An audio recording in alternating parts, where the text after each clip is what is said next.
Hi friends, welcome to Nitheeswar கூப்பிட்டோன்னே நித்தீஷ்டி வந்துட்டாங்க. தண்ணி பாட்டிலோட வந்துட்டாங்க. ஹாய் சொல்லு எல்லாருக்கும். ஐயா சூப்பராக இருக்குது பாருங்க. இன்னைக்கு ஒரு தோடு விதமாக போடுறாங்க. நித்தீஷ்டி தோடு எப்படின்னு சொல்லுங்கள். ஹாய் சொல்லுமா. Good morning. இன்னைக்கு வந்து தாத்தாவுக்கு வந்து திதி, சஷ்டி திதி.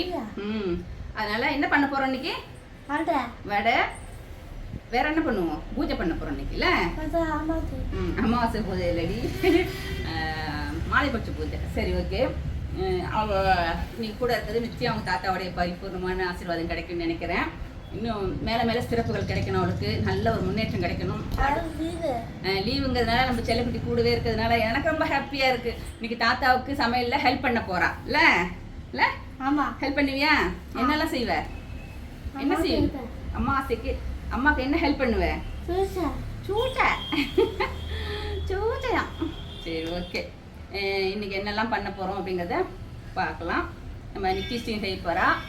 கிச்சன்லாம் ஏன்னா காலையில் பிரியாவுக்கு சமையல்லாம் பண்ணி கொடுத்து விட்டுட்டு தயிர் சாதம் கொஞ்சம் தொகையெல்லாம் இதெல்லாம் பண்ணி கொடுத்தாச்சு. அடுப்பெல்லாம் காலையிலேருந்து சாப்பிடாம உட்காந்துருக்கு செல்லக்குட்டி. டீயை குடிச்சிட்டு உட்காந்துருக்கா. அவங்க அப்பா கொடுத்தனா எனக்கு கொடுமா, மம்மு வேணாம் அப்படின்ட்டா. சரி, தாத்தாக்காக விரதம் இருக்கட்டும். க்ளீன் அடுப்பெல்லாம் க்ளீன் பண்ணியாச்சு. உங்கள் தாத்தாவுக்கு தான். சரியா? சரி, வா நம்ம என்ன செய்யறது பார்க்கலாம். நித்திஷ்டி தான் ஃபுல்லாக. நேற்றுலாம் ரொம்ப கஷ்டமாக இருந்தது தனியாக வேலை செய்கிறதுக்கு. இன்றைக்கி நம்ம செல்லக்குட்டி வந்துட்டாங்களா. இன்றைக்கி அடுப்பெல்லாம் தொடச்சி க்ளீன் பண்ணி எவ்வளோ அழகாக வைக்கிறா பாருங்க. Good girl. இந்த மாதிரி கூடவே வச்சு பழக்கும்போது நமக்கு கொஞ்சம் ஹெல்ப்ஃபுல்லாக இருக்கும். அவ்வளோதான். இன்னைக்கு என்ன சமையல் பார்க்கலாமா? இது என்னது? தேங்காய் அரைச்சி வச்சா எல்லாம் கறி கூட்டு தொகைகளுக்குலாம் உதவும். பிரண்ட துவையல். Very good. மோர் குழம்பு, வெண்டைக்காய் மோர் குழம்பு, கொத்தமல்லி,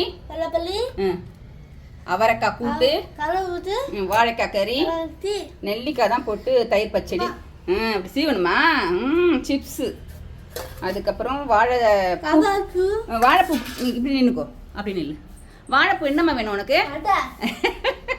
வடை. அவளுக்காக கொஞ்சம் எடுத்து வச்சுருக்கேன். சரியான நாள் நிச்சயிச்சு தெரியுமா? வடைக்கு தான் பருப்பு ஊற வச்சாச்சு. இதெல்லாம் போட்டு தான் இன்னைக்கு தயிர் பாருங்க. அம்மாவாசி ஃப்ரெஷ்ஷாக எடுத்து வச்சிட்டேன். இதெல்லாம் 10 பசலாம் இல்லை, எல்லாம் நீட் அண்ட் க்ளீனாக இருக்குது. இது கொஞ்சம் தயிர் பச்சடிக்கு எடுத்து வச்சுட்டு மீதியை வந்து மோர் குழம்பு. ஓகே, இப்போ ரெடி பண்ணலாமா? சமைக்கலாமா? ஓகே. ஃபஸ்ட்டு நித்திஷ்டி கேஸ் கட் போடுறான். கேஸ் கட்லாம் நல்லா அலம்பியாச்சு இல்லை? சரி, வை. ஃபஸ்ட்டு மோர் குழம்புக்கு அரைக்க போகிறேன். அதுக்கு வந்து நம்ம செல்லக்குடி தான் அரைக்க போகிறோம். மிளகாவில் காம்பெல்லாம் கிள்ளிட்டு அதில் வந்து தனியா, துவரம்பருப்பு, 2 பச்சரிசி, காஞ்ச மிளகா, நான் பச்சை மிளகா, இஞ்சி கொஞ்சம் வைப்பேன். எப்பயுமே நல்லா தான் இருக்கும். ஜீரகம் இதெல்லாம் போட்டு தேங்காய் போட்டு என்ன செய்யணும்? அரைக்கணும். இது நெல்லிக்காய் போட்டால் நெல்லிக்காய் மோர் குழம்பு, வெண்டைக்காய், பூசணிக்காய், நம்ம பரவாயில்ல போடு.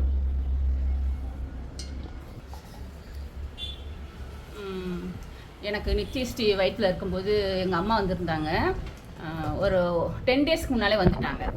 பார்த்தீங்கன்னா பரவாயில்ல, காம்பு எடுத்துகிட்டு போடுறோம். வந்துட்டு இங்கே லோக்கலில் தான் காமிச்சோம். எல்லாத்தையும் போடுறா. லோக்கலில் தான் காமிச்சோம். அவங்க எந்த ஒரு எதுவுமே சொல்லலை. முதல் நாள் வரைக்கும் அட்மிட் பண்ணிவிட்டு சும்மா போயிட்டு தான் வந்தேன். எல்லாத்தையும் போடணுண்டா.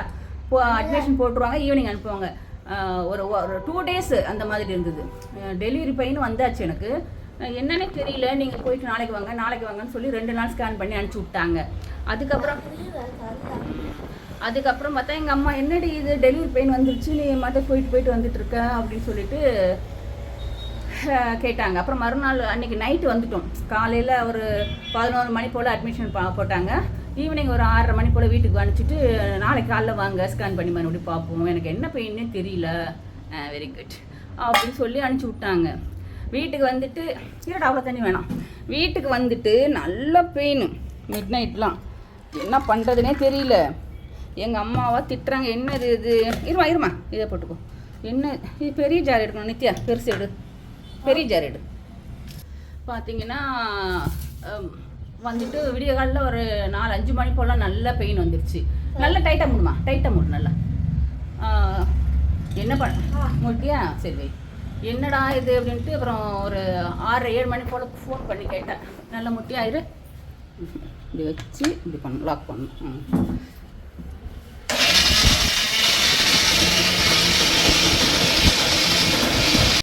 போதும். ஓகே, அதை எடுத்து தனியாக வச்சு அதுக்கப்புறம் தான் ஃபோன் பண்ண அறைய வச்சிட்றா. அது வெண்டைக்காய் இருக்குது. இப்போ போதும் அம்மா வந்து ஓப்பன் பண்ணுறேன். வெண்டைக்காய் இருக்குது. எங்கள் அம்மா அப்புறம் ஃபோன் பண்ணி காலைல கேளுன்னு சொன்னதுக்கப்புறம் கேட்டால் பார்த்து கவனமாக செய்யணும். என்னாச்சு? சரி, இப்படி தான். அப்படி என் செல்ல குட்டி எப்படி கேட்குது பாருங்க. அதை நவுத்தி போட்டுட்டு கொஞ்சம் பெருசாக இருக்கணும். என்ன பார்த்தீங்களா? ஒன்று சேட்டை ஒட்டலை. இதெல்லாம் யார் சொல்லி கொடுத்தா உனக்கு? அம்மாவை சொல்லி கொடுத்தேன். ஐயோ அறிவு பொண்ணே. அவ்வளோதான், பெருசாக நடிச்சு போடுங்க பார்ப்போம். அதுக்கப்புறம் ஃபோன் பண்ணி கேட்டதுக்கப்புறம் அவங்க நாகர்கோவில் போவாங்க. என்னடா? இல்லை அம்மா கதை சொல்கிறேன். அப்புறம் நாகர்கோவில் போங்க, பெரிய ஹாஸ்பிட்டல் ஒன்றுக்கு ஜெயசேகர் அப்படின்ட்டு, அங்கே போங்க அப்படின்னு சொன்னதுக்கப்புறம் வெரி குட், சூப்பர். அப்புறம் அங்கே ஃபோன் பண்ணி இது ஒரு அப்போல்லாம் இப்போ வண்டி கிடையாது. இப்போ பிறக்கும் போதெல்லாம் வண்டிலாம் ஒன்றும் கிடையாது. இப்போ 2 வண்டி இருக்குது, அப்போல்லாம் ஒன்றுமே கிடையாது. அப்புறம் வாடகைக்கு ஒரு வண்டியை பேசி ஒரு 8 மணி போல் கிளம்பணும். 8 தட்டில் வை, தட்டில் இதில் வை, இதில் என்ன இருக்குது அதே மாதிரி என்ன. அதுக்கப்புறம் அதுக்குள்ளே நான் இதை ரெடி பண்ணிக்கிறேன். அதுக்கப்புறம் என்ன ஆச்சுன்னா குடி நான் தண்ணி குடிக்கணுமா? தாகமாக இருக்காடா? டயர்டாக 2 வெண்டைக்காய் வெட்டின உடனே. அப்பா அறிவு பொண்ணு. அதுக்கப்புறம் என்ன ஆச்சுன்னா சரி இங்கே தண்ணி வைக்கக்கூடாது, அங்கே தூரமாகவே. அதுக்கப்புறமா விரட்டிட்டு போகிறாங்க அந்த டிரைவரு. அப்பா சாமி, அப்படி இந்த டிவி சீரியல்லாம் வர்றது என்னங்க, சினிமா டிவி சீரியல்லாம் அதை விட மோசமான பெயின். அப்படி 2 இருக்குது. நறுக்கி ரசத்துக்கு போடுண்ணா. Very good. அதுக்கப்புறம் அங்கே போனோம். போயிட்டு ஒரு 10:15 கிட்ட இருக்கும். போயிட்டு ஸ்ட்ரெச்சரில் உடனே கொண்டு போய் அட்மிட் போட்டோடனே ஒரு 10 நிமிஷத்தில் பிறந்துட்டா. அப்போ தான் டாக்டர் அந்த மாதிரி சொன்னார். குழந்தை பிறந்ததுக்கப்புறம் எதுக்கு சொல்கிறேன்னா, அவ்வளோ ஸ்கேன் எடுத்தேன், லோக்கல்லையும் எடுத்தேன், இப்போ அந்த டெலிவரி ஆன ஹாஸ்பிட்டல்லையும் காமிச்சேன். அது அதில் ரசத்தில் போடு, ரசத்தில் போடு, அந்த குண்டானில். இந்த குண்டானில் போடுமா, இதில் போடு. அதுதான் ரசம் ரெடி பண்ணியிருக்கு. அப்படியே போடுங்க, போட்டுட்டு தண்ணி ஊற்றி அப்புறம் மசிச்சுக்கலாம். அந்த மாதிரி ரொம்ப ஸ்பெஷலானவங்க. ஸ்பெஷல்னு அவ்வளோ கஷ்டத்தில் எங்கள் அம்மா இருந்தாங்க. அது சொல்ல வரேன். எங்கள் அம்மா வந்து இருந்து இதெல்லாம் இருக்குடா. ஏன்டா செய்யலாமா? செய்யட்டுமா? நீ செய்யலையா? நீ உட்காந்துக்கிறியா? சரி போ, நீ போ. எங்கள் அம்மா வந்துருந்தாங்க. எங்கள் அம்மா வந்து வீட்டு வாசப்படி கூட தாண்டாமல் அங்கே எங்கள் ஊரில் இருந்தவங்க. இது பெருமைக்காக சொல்ல வரல, அவங்க வளர்ந்த விதம் அப்படி. கடைசியில் இங்கே வந்து 10 நாள் ரொம்ப கஷ்டப்பட்டாங்க. ஏன்னா மெடிசன் வாங்க போகணும், டிஃபன் வாங்க போகணும். இவங்க அப்பா விட்டுட்டு என் பையனை அழைச்சிட்டு இங்கே வந்துடுவார், அவனை ஸ்கூலுக்கு அனுப்புறதுக்கு, கடை திறக்கணும் அப்படிங்கிறதுக்காக. இப்படிலாம் கஷ்டப்பட்டோம். எங்கள் அம்மாவோட நினைவு அதனால தான் வந்துருச்சு. இன்றைக்கி ரொம்ப ஒரு வாரமாகவே எங்கள் அம்மாவோட நினைவுகள்லையே இருக்கேன். சரி, ஓரளவுக்கு நான் ரெடி பண்ணிவிட்டு அதுக்கப்புறம் பேசுகிறேன். ஏன்னா டைம் ஆகிட்டே இருக்கு. அவங்க அப்பா வர பூஜை பண்ண வந்துடுவார். அவங்க உட்காந்து தண்ணி குடிச்சிக்கிட்டே இருக்காங்க. இவங்களாம் நம்மனா சரிப்பட்டு வராது, நானே செய்ய போகிறேன். சரியா? இது வந்து பெரண்டை தொகையிலுக்கு ரெடி பண்ணிட்டேன். நம்மளுடைய வெண்டைக்காய் மோர் குழம்பு ரெடி ஆகிடுத்து. நம்ம நிச்சயஸ்ரீ தான் எனக்கு அவ்வளோ ஹெல்ப் பண்ணுறா. இது வந்து தொகையிலுக்கு பயப்படாமல் எடுத்து போட, அவ்வளோதான். கையில் பிடிச்சிக்கடா அப்படி. பிடிச்சிக்கோ. அது என்னது? உனக்கு பிடிக்கும்ல? ஆமாம். அதுலேயே கொஞ்சம் மோர் குழம்பு தாளிச்சிட்டு இது வறுத்து பாசிப்பருப்பு தான் பாயசம்.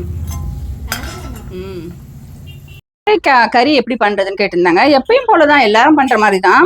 நம்ம நிச்சயிச்சு செய்ய போகிறா பாருங்க. செய்யுமா. எண்ணெய் நல்லா காஞ்சிடுச்சு. காஞ்ச மிளகா செல்ல மகளே போடுங்க. பயப்படாது போடு. அவ்வளோதான். மிளகா பறக்குதுடா. எதுப்பா நான் கீழே வந்தது வேண்டாம். அது நல்லா வெடிக்கட்டும். அதுக்கப்புறம் இது என்னது? பகுப்பு. வெடிக்கட்டும். கடுகு வெடிக்கணும். பருப்பு போடுமா. கடலை பருப்பு, உளுத்தம்பருப்பு, பெருங்காயம். Very good. அரி பாப்பா. நீ யார் வாங்கிட்டு வந்தா? அது யார் கூட போன? அப்பா கூட நிறுத்தி 2 பேரும் போயிட்டு வாங்கிட்டு வந்தாங்க. சூப்பரா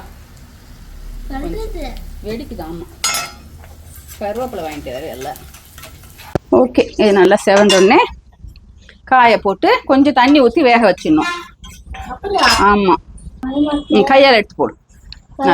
கரண்டி இல்லை, அது இருக்கட்டும். அப்போதான் மேலே போடாதீங்க. பாரு, அம்மா போடுறங்க. அப்படி போடு. என்ன அச்சுக்கு பிச்சுக்குங்கிற? எச்சப்படக்கூடாது. சாக்கா போடுறது. கொஞ்சம் தேவைக்கு உப்பு போட்டுட்டு கொஞ்சமாக தண்ணி ஊற்றி மூடி வச்சுட்டா வெந்துடும். அதுக்கப்புறம் தேங்காய் போட்டு எடுத்துட வேண்டியதுதான். அவ்வளோ. ஏன் இது வச்சுட்டேன். சிம்பிள். இதுக்கு பொடி அரைச்சி போடுவாங்க. சாம்பார் பொடியெலாம் போட மாட்டாங்க. மற்ற நாளில் போட்டுக்கலாம். இந்த நாளில் சாம்பார் பொடி யூஸ் பண்ண மாட்டாங்க. வீட்டிலே அரைச்சி சுத்தமாக இருந்ததுன்னா இதுக்குன்னு தனியாக யூஸ் பண்ணணும். மஞ்சள் பொடி போடுறவங்க போடலாம். இல்லாதவங்கன்னு கிடையாது. பழக்கம் இல்லாதவங்க போட வேண்டாம். நான் போடுவேன். மஞ்சப்படி போடுங்க. நிக்கிஸ்டி நானும் ரொம்ப ஜாலியாக என்ஜாய் பண்ணிட்டு சமைப்போம். போட்டு அவ்வளோதான். என்னடா பரவாயில்ல, விடு. மூடி போட்டு ஒரு 5 நிமிஷம் வேகணும். தேங்காய் பூ போட்டு இறக்கிட வேண்டியதான். நம்மளுடைய சூப்பரான மோர் குழம்பு ரெடி. ஆல்மோஸ்ட் சமையல் ரெடி ஆயிடுச்சு. இனி வடை மட்டும் தான் தட்டணும். வாழைக்காய் கறி ரெடி ஆயிடுச்சு. இதில் கூட்டு, அவரைக்காய் கூட்டு வச்சிட்டேன். பாயசம் ரெடி ஆயிடுச்சு. அவ்வளோதான், என்னோட சமையல் முடிஞ்சது. நிச்சயிச்சு அவங்க அப்பாவை கூப்பிட போயிருக்கா. வடை மட்டும் தட்டிட்டா முடிஞ்சிடும். அவர் பூஜை பண்ணிகிட்டே இருப்பார். நான் அதுக்குள்ளே வடை போட்டு எடுத்துட்டேன்னா சமையல் முடிஞ்சது. சமையல்லாம் முடிஞ்சிடுச்சு. எவ்வளோ கஷ்டங்கள், எவ்வளவோ வேதனைகள். ஏன்னு பார்த்தீங்கன்னா, இந்த ஒரு குழந்தை பிறந்து வளர்ந்து ஆளாகிறதுக்கெல்லாம் ரொம்ப கஷ்டப்பட வேண்டியதாக இருக்குது. அது ஸ்பெஷல் குழந்தைங்க பிறக்குதுன்னா ரொம்ப சிரமமாக இருக்குது. என்ன ஸ்கேன் எடுத்து என்ன பிரயோஜனம்னு எனக்கு ஒன்றும் தெரியல. ஏன் ஸ்கேன் எடுக்க சொல்கிறாங்கன்னு தெரியல. நானும் நிறையவே எடுத்தேன் நிக்கிஸ்டிக் டைமில். எவ்வளோ கஷ்டங்களுக்கு நடுவில் தான் அவள் டெலிவரி ஆனது.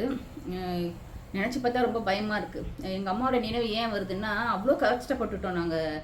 நாகர்கோயிலேருந்து ஒரு 10 days 15 days இருக்கும்னு நினைக்கிறேன். அம்மா ரொம்ப படாத அவஸ்தை ஹாஸ்பிட்டல் வச்சுக்கிட்டாவில். இதை அந்த ஸ்கேன் பண்ணி பார்க்கும்போதே சொல்லியிருந்தாங்கன்னா எவ்வளோ பிரச்சனைகள் முடிஞ்சிருக்கும். இப்போ ஒன்றும் பிரச்சனை எனக்கு இல்லை, வளர்ந்துட்டா. இன்னமும் இந்த மாதிரி குழந்தைகள் பிறந்துட்டு இருக்காங்களே அப்படிங்கிறது நினைக்கும் போது கொஞ்சம் வருத்தமாக தான் இருக்குது. என்ன விஞ்ஞானம் வளர்ந்து என்ன பிரயோஜனம்னு எனக்கு ஒன்றுமே தெரியல.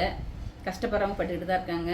டாக்டர்ஸ்லாம் பைசாக்காக வேண்டி அப்படி செய்கிறாங்களா, இல்லை தெரியலையா உண்மையிலே அவங்களுக்கு, இல்லை தலையெழுத்து இவ்வளோதானன்னு போகணுமா, எனக்கு ஒன்றுமே புரிய மாட்டேங்குது. எங்கள் அம்மாவோட ஆசீர்வாதம் நிச்சயம் எனக்கு கிடைக்கும். எங்கள் அம்மாவோட செல்ல பொண்ணுனா, எங்கள் வீட்டிலே சின்ன பொண்ணுனா அப்படிங்கிறதுனால ரொம்ப பாசம். கல்யாணத்துக்கு அப்புறம் கல்யாணம் முடிஞ்சு வந்ததுக்கப்புறம் எங்கள் அம்மா ரொம்ப கஷ்டப்பட்டுட்டாங்க. நானும் இங்கேருந்து ரொம்ப வேதனைப்பட்டேன். இவ்வளோ தூரத்தில் நான் கல்யாணம் பண்ணிட்டு வருவேன்னு நினைக்கல. மாமியார் வீடு பக்கம் தான், 1 hour போகிற மாதிரி இருந்தது. அதை நினச்சி தான் நான் மேரேஜ் பண்ணிக்கிட்டேன். ஆனால் இவ்வளோ தூரம் ஒரு நைட் ஃபுல்லாக ட்ராவல் பண்ணி வந்து தான் இந்த ஊருக்கு வர முடியும். அதே மாதிரி போகிறதுனாலும் கஷ்டம்தான். ஒரு நல்லது கெட்டதுக்கெலாம் சீக்கிரம் போக முடியாது. இவ்வளோ தூரத்தில் பொண்ணை கொடுத்துட்டுமேனு அம்மா வருத்தப்பட்டாங்க. இவ்வளோ தூரத்தில் ஏன்னா நினச்சாப்புல போக முடியாது இல்லை அம்மா பார்க்க. அம்மா நேற்று சொன்ன மாதிரி அம்மா கொண்டுவாகவே இருந்துட்டு அம்மா செல்லமாகவே இருந்துட்டு இவ்வளோ தூரத்துலாம் பொண்ணை கல்யாணம் பண்ணியே கொடுக்கக்கூடாது. பக்கத்தில் எங்கேயாவது கொண்டு போய் பார்த்துட்டு வர அளவுக்கு தான் பொண்ணெல்லாம் கல்யாணம் பண்ணி தரணும். அவ்வளோ வேதனை. அப்போல்லாம் இவங்க அப்பா எவ்வளோ பைசா செலவானாலும் அப்போல்லாம் எஸ்டிடி பேசணும். எவ்வளோ செலவானாலும் பரவாயில்லன்னு அவங்க அப்பா நிறைய பைசா கொடுத்து என்னை பேச வச்சாரு. அதெல்லாம் ஒன்றும் குறை சொல்லக்கூடாது. இருந்தாலும் நினைச்சப்ப போய் பார்க்க முடியலையேங்கிற ரொம்ப வருத்தம் எனக்கு. இந்த மாலைய பட்ச தேதியில் அம்மாவுடைய ஆசீர்வாதம் எனக்கு கண்டிப்பாக வேணும். எல்லா முன்னோர்களுடைய ஆசீர்வாதமும் வேணும். நான் இன்னும் தெம்பாக இருக்கணும்னு ஆசைப்பட்றேன். மனசளவுலேயே தெம்பாக இருந்தாலும் உடம்பளவில் கொஞ்சம் கஷ்டங்கள் இருக்க தான் செய்யுது. கடவுளோட அருள், பெரியவங்களோட ஆசீர்வாதம் எல்லாம் வேணும். இந்த வீடியோ உங்களுக்கு பிடிச்சிருக்குன்னு நினைக்கிறேன். இன்னொரு நல்ல வீடியோவில் பார்க்கலாம். தேங்க்யூ ஃபார் வாட்சிங். பாய்.